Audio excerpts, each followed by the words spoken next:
ஓம் சாய்ராம், ஜெய் சாய்ராம். என் அன்பு குழந்தையே, எவனொருவன் பக்தியுடன் முழு உள்ளத்தையும் என்னிடத்தில் வைக்கிறானோ அவனது தேகம் மற்றும் ஆத்மாவிற்கு எந்த ஆபத்தும் வராது. எதை பற்றியும் கவலைப்பட வேண்டிய அவசியமும் இருக்காது. என் அன்பு குழந்தையே, என் அன்பு செல்வமே, உன்னை சுற்றி இருக்கும் சிலரே உன் மனதை காயப்படுத்தியுள்ளனர். அந்த காயத்திற்கு வலியை உருவாக்கியுள்ளனர். அந்த வலி தெரியாமல், உன்னை அந்த வடு தெரியாமல் அதை நான் சரி செய்கிறேன். சிறிது காலம் பொறுமையாக இரு. அந்த வடுவை தேங்கி வைக்காதே. அதை நான் சரி செய்து உனக்கு மன திருப்தியை அளிக்கிறேன். அந்த வழி எப்படி இருக்கும் என்று தெரிந்தும் நீ மற்றவர்களை வார்த்தைகளால் புண்படுத்தலாமா? அவர்களுக்கும் அது காயம்தானே. ஒருவனுக்கு உண்மையான எதிரி வெளியே இருப்பவர்கள் அல்ல, அவனுடைய மனமே முதல் எதிரி. உனக்கு ஒரு நிகழ்வுகள் நடந்தால் அதை மிக பெரிதாக சித்தரிப்பதும் உன் மனம்தான். அதை சிறியதாக சித்தரிப்பதும் உன் மனம்தான். உன் பகைவன் கூட எண்ணாத எண்ணங்களை உன் மனம் எண்ணமிடும். உன் மனம் என்பது அது எப்படி நடந்திடுமோ இப்படி நடந்திடுமோ என்று ஒரு கற்பனை பயத்தை அது உணர வைத்துவிடும். நீ நல்லது நினைத்தாலும் அதை உனக்கே வேறு முகமாக சித்தரிப்பது உன் மனம்தான். அந்த நிமிடம் மௌனமாக அதை கடக்க செய்து அந்த எண்ணத்தை துடைத்து ஏறி. இப்படி செய்தால் உன் மனம் என்பது உனக்கு பகைவனாக இல்லாது தோள் கொடுக்கும் தோழனாக இருக்கும். நம் மனம் என்பது நல்லது கெட்டது என எல்லாம் நிறைந்தவைதான். உன்னோடு நல்லதை பிறருக்கு நல்லதாக மாற்று. உன் கெட்டதை போரிட்டு வென்று அதை உனக்கான நியாயத்தை உணர்த்தும் நியாயமான பாதையாய் மாற்று. இதற்கான அர்த்தம் என்ன என்பதை கூறுகிறேன், கேள். தீயில் கையை நீட்டினால் சுடும் என்பதை அறிந்து நீ கையை தள்ளி வைத்தாய் என்றால் அதை புரிந்து நீ நடந்ததாய் என்பது அர்த்தம். அதற்கு மாறாக புரிந்தும் நான் கையை விடுவேன் என்று சொன்னால் அதற்கான பலனை நீ கடந்துதான் ஆக வேண்டும். ஒருவனுக்கு நல்லது கெட்டது என இரண்டும் தோன்றும். ஆனால் கெட்டதை நீ எவ்வாறு நல்லதாக மாற்றிக்கொள்கிறாய் என்பதில்தான் உன் உண்மையான முன்னேற்றம் அடங்கி இருக்கிறது. கெட்டதை நினைப்பது என்னுடைய குணம் அல்ல, அது அறநெறி அல்ல. என் சாய்தேவா எனக்கு அப்படி புகட்டவில்லை என்று நீ நினைத்தால் உன்னிடம் தோன்றும் எல்லாமே நல்லதாகவும் மாறும். உன் சாய்தேவா பிள்ளையாகிவிட்டாய் நீ. உன்னில் இருக்கும் அனைத்துமே நான் அறநெறிக்கு உட்பட்டதாக நீதி பாதையிலும் உலக நீதியில் வாழ வைப்பேன். உன்னிடம் உனக்கே பிடிக்காத குணங்களை நீ உணர்ந்து இருப்பாய். அதை நெருப்படுத்தி எது நல்லது என்பதை உன் மெய்யறிவு அதை உணர வேண்டும் என்பதற்காகவே சில நிகழ்வுகளை உனக்கு நிகழ்த்தியுள்ளேன். அதனால் பயப்படாதே. உன்னை நல்ல பாதையை பின்பற்ற வைப்பது என் கடமை. அதில்தான் எனக்கு ஆனந்தம். என் குழந்தையின் சிரிப்பு தான் என் சிரிப்பு. உன் அம்மாவாக அப்பாவாக நான் இருப்பேன். உன்னை ராஜ சிம்மாசனத்தில் அமர வைத்து அழகு பார்க்க போகிறேன் என்னுடைய தங்கமே. அதற்கு நீ உன்னை தயார்படுத்திக்கொள். நான் சொல்லுவதை கேட்டு உன் காதில் ஏற்றுக்கொண்டு உன் மனதிலும் புத்தியிலும் ஏற்றி அதன்படி நடந்து கொள். உனக்கு ராஜ சிம்மாசனம் கிடைப்பது உறுதி. நாயென பேயென அழகின்ற வாழ்வினை தீதென தள்ளி என் திருவடி சேர். உனக்கென ஒரு வழி நான் அமைப்பேன். உன் சுமையாவையும் நான் சுமப்பேன். நீ செல்லும் பாதையில் வழித்துணையாகவே நீ அறியாமலேயே உடன் வருவேன். எங்களிடம் இருக்கும் ஒரே தைரியம் நீங்கள் மட்டும்தான் பாபா என்று என்னிடம் சரணடையுங்கள். நான் இருக்கும் போது கடுகளவும் கலங்காதே. உன்னை எவரிடத்திலும் விட்டுக் கொடுக்க மாட்டேன். எந்த நேரத்திலும் கைவிடவும் மாட்டேன். நான் நலமாக இருக்கிறேன். முடிந்ததை செய்கிறேன், முயற்சிக்கிறேன், தருகிறேன். இப்படி சொல்ல பழகிக்கொள். உன்னிடம் இல்லை என்ற வார்த்தையை எப்பொழுதும் பயன்படுத்தாதே. என்னிடம் இருக்கு, எல்லாம் இருக்கு, நான் நன்றாக இருக்கிறேன் என்று சொல்ல பழகிக்கொள். உன் வாயிலிருந்து எப்பொழுதும் இல்லை என்ற வார்த்தையை நீ பயன்படுத்தவே கூடாது. உன்னை எல்லோரும் கேலியாக பேசுகிறார்கள், உனக்கு மரியாதை கொடுக்கவில்லை என்று எப்பொழுதும் வருந்தாதே. எல்லாவற்றிற்கும் நிச்சயமாக காலம் பதில் சொல்லும். உன்னுடன் நான் இருக்கிறேன், என்றும் இருப்பேன். உன்னை ஒருபோதும் தாழ்ந்து போகும்படி நான் விடமாட்டேன். எதற்காகவும் பயப்படாதே. மனதிற்குள்ளேயே என்னுடைய நாமத்தை எந்த நேரமும் ஜபித்தால் அந்த நிலையில் அவன் கர்ம வினைகளின் தலையினால் கட்டப்பட்டிருந்தாலும் எனது கருணையினால் அவனை விடுவிக்க இரவும் பகலும் மன்றாடி அவனது கஷ்டங்களை தீர்த்து நல்ல நிலைக்கு கொண்டு வந்தேன். இதற்கு மூல காரணமாக இருந்தது அவனது நம்பிக்கை, பொறுமை, குருவிடத்தில் மாறாத திடமான பக்தி, குரு கைவிட மாட்டார் என்ற ஆழமான அவரது நம்பிக்கை. என்னையே சரணாகதி அடைந்து எல்லாம் நீயே என்று வரும் கஷ்டங்களை எல்லாம் தைரியமாக எதிர்கொள்பவனை இந்த சாயி கைவிடவே மாட்டேன். அதை புரிந்து கொண்டு என்னை நம்பி இருப்பவர்களுடன் நானும் இருப்பேன். இதை நீங்கள் ஒவ்வொரு நிகழ்விலும் நீங்கள் உணர்வீர்கள். வாழ்க்கையே போராட்டங்கள் நிறைந்துதான் இருக்கிறது. எல்லா கஷ்டங்களும் வருகிறது போல தோன்றுகிறதா? நிச்சயம் நீ வாழ்க்கையில் ஜெயிக்க பிறந்த குழந்தை. வாழ்க்கையில் சந்தோஷங்கள் கஷ்டங்கள் வருவது இயல்புதான். அதை தாண்டி மன வலிமையை சோதிப்பது போன்ற நிகழ்வுகள் நடக்கிறது என்றால் நீ சரியான பாதையில்தான் பயணிக்கிறாய் என்று அர்த்தம். என் வார்த்தைகளும் என் உதியும் உனக்கான எல்லா வழியையும் போக்கும். அனைத்தையும் கடக்க மன உறுதியை கொடுக்கும். என் ஆசீர்வாதத்தை நிறைந்த மனதுடன் உனக்கு அருளுவேன். உன் கையில் நிச்சயம் நான் கொடுக்கும் உதியை வாங்குவாய். வாக்குவாதங்களில் ஈடுபடாதே, அது உன் நிம்மதியை தொலைத்துவிடும். நீ என் அன்பு குழந்தை. தேவையில்லாத விஷயங்களுக்கு நேரத்தை செலவிடுவதையும் அதற்கு வருத்தப்படுவதையும் நான் விரும்பவில்லை. என் பிள்ளையின் நிம்மதிதான் எனக்கு நிம்மதி. நீ நிம்மதி இல்லாமல் நான் எப்படி நிம்மதியுடன் இருப்பேன்? அதனால் உன் மனதை ரணப்படுத்தி பார்க்க நினைப்பவர்கள்தான் தெரிந்தே உன்னிடம் வலிய வருகிறார்கள். ஒரு வார்த்தையுடன் அவர்களுக்கு பதில் கூறு. அப்படி இல்லை என்றால் என்னை நினைத்துக்கொள். அவர்களுக்கு தக்க பதிலடி நான் கொடுப்பேன். நல்ல வாழ்க்கை வாழ நினைப்பவர்கள் காயப்படுவார்கள். ஆனால் அவர்கள்தான் வாழ்க்கையில் என்றும் ஜெயிப்பார்கள்.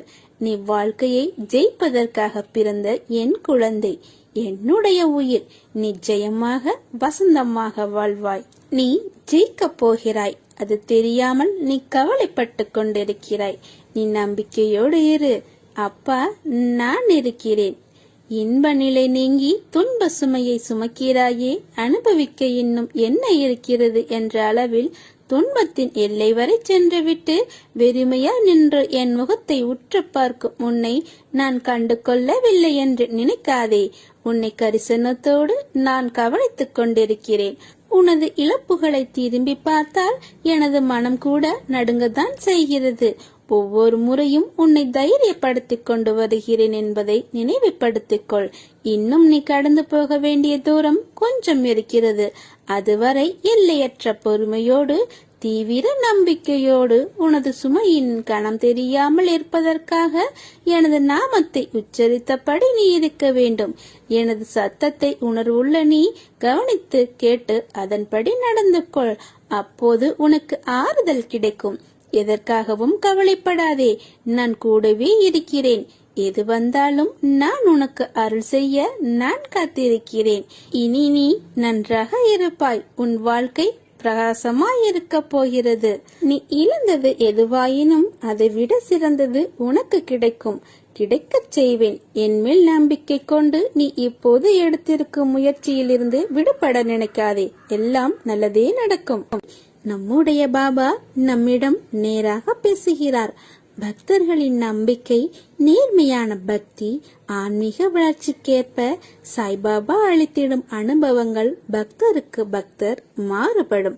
சில முக்கியமான நிகழ்வுகள் மூலம் பாபா சில பக்தர்களுக்கு உதவுகிறார். அவர்கள் வாழ்க்கையில் பொருளாதார மேம்பாட்டை அளிக்கிறார். சில பக்தர்களுக்கு கனவுகளில் தோன்றி கனவுகளில் செய்திகள் சொல்லி சிலரது பக்தியை அதிகப்படுத்துகிறார். முழுமையான நம்பிக்கை, நேர்மை மற்றும் பக்தியுடன் சாய்பாபாவை நோக்கி யார் பிரார்த்தனை செய்தாலும் பாபா அவர்களுடன் நேராக பேசுகிறார். அவர்கள் இடைத்தரகர்களின் உதவியை நாடத் தேவையில்லை. பாபாவிடம் முழு சரணாகதி அடைந்த ஒருவர் தேர்வு, முடிவு, வேலை போன்ற இவ்வுலக வாழ்க்கைக்குரிய சாதாரண விஷயங்களை விடுத்து பாபாவிடம் என்றும் மாறாத நம்பிக்கைக்கும் அவரது அருளாசிக்காக பிரார்த்தனை செய்யுங்கள். காமதேனு, அதாவது தேவலோகத்து பசு. நாம் விரும்பிய பொருளை உடனே அளிக்கும் காமதேனுவை விட சிறந்தவர் குருதேனு. நம்மால் சிந்தனை செய்து பார்க்க முடியாத பதவியையும் வீடு பேரையும் நமக்கு அளிப்பார். சீரடி சாய்பாபா படுத்து தூங்குவதற்கு ஒரு சணல் துணியை பயன்படுத்தி வந்தார். தரையில் விரித்து உட்காருவதற்கும் குளிரும் போது போர்வையாக போர்த்திக் கொள்வதற்கும் பயன்படுத்தினார். இதை கண்ட பக்தர்கள் பாபா இப்படி ஒரே துணியை பயன்படுத்துகிறாரே என்று வருந்தினார்கள். இதனால் அவர்கள் பாபா படுத்து உறங்க 5 அடி நீளமும் 1 அடி அகலமும் கொண்ட பலகையை கொண்டு வந்து பாபாவிடம் கொடுத்து, பாபா, இனிமேல் நீங்கள் இந்த பலகையில்தான் படுத்து உறங்க வேண்டும் என்று வேண்டினார்கள். பாபாவும் பக்தர்களின் வேண்டுகோளை மகிழ்ச்சியோடு ஏற்றுக்கொண்டார்.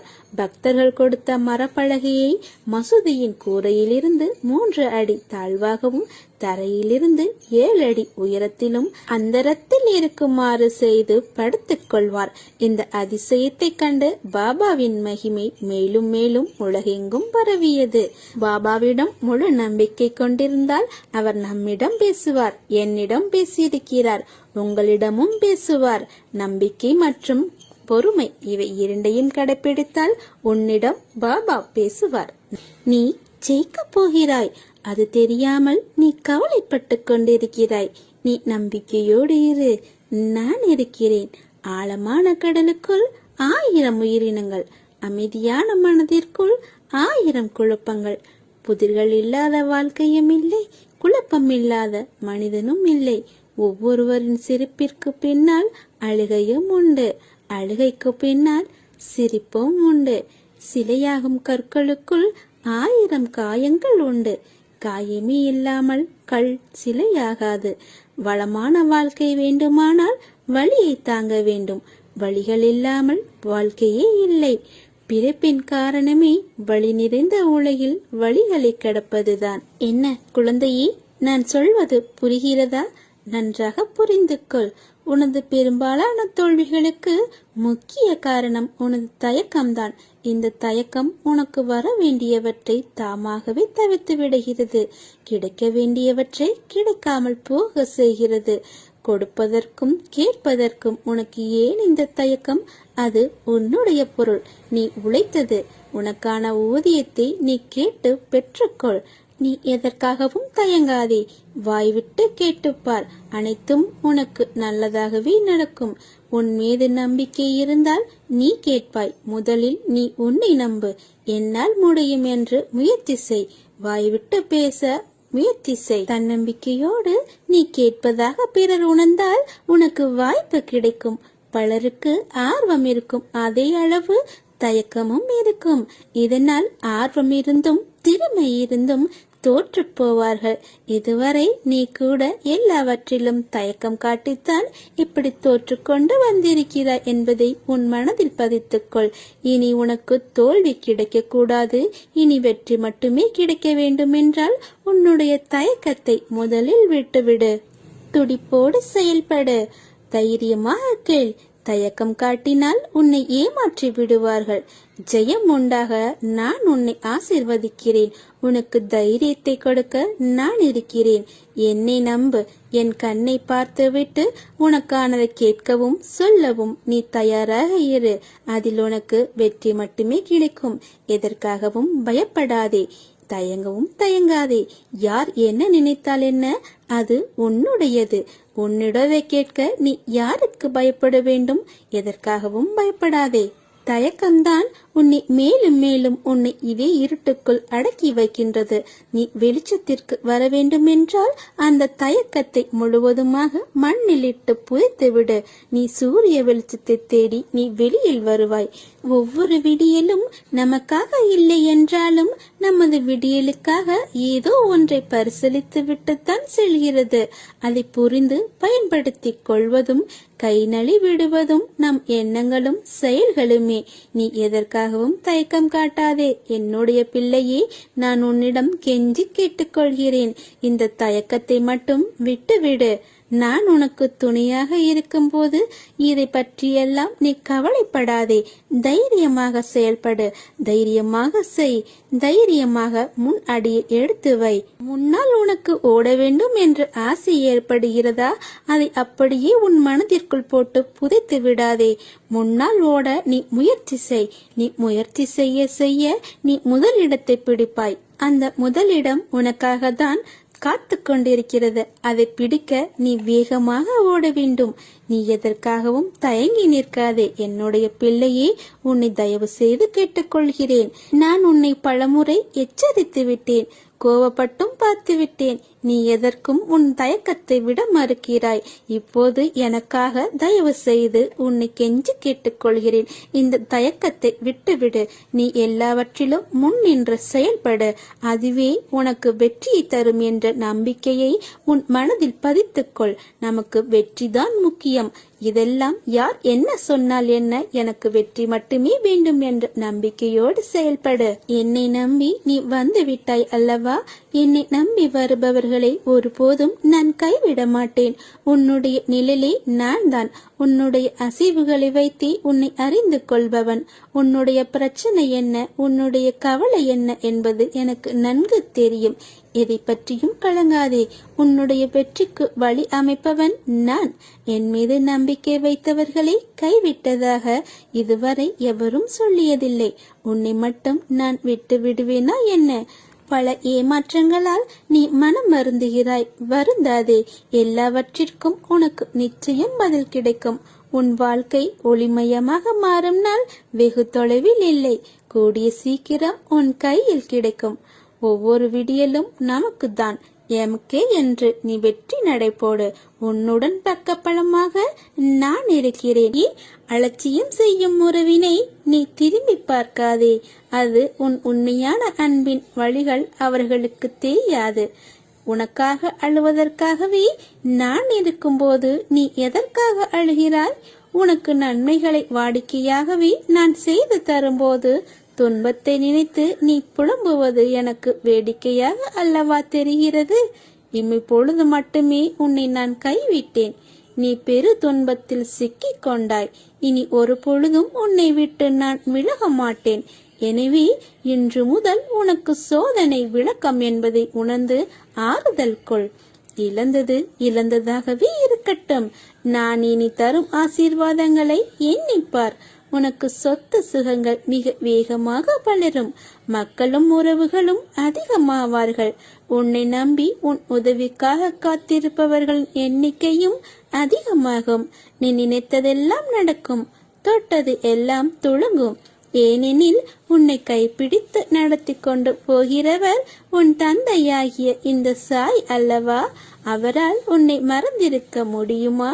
அல்லது மறந்துவிடத்தான் முடியுமா? எல்லோருக்கும் பொறுமை என்பது மிகவும் கசப்பானதுதான். ஆனால் அதனுடைய பயன்கள் மிகவும் இனிப்பானது. உனக்காக ஒன்று நிராகரிக்கப்படுகிறது என்றால் வருத்தமடையாதே.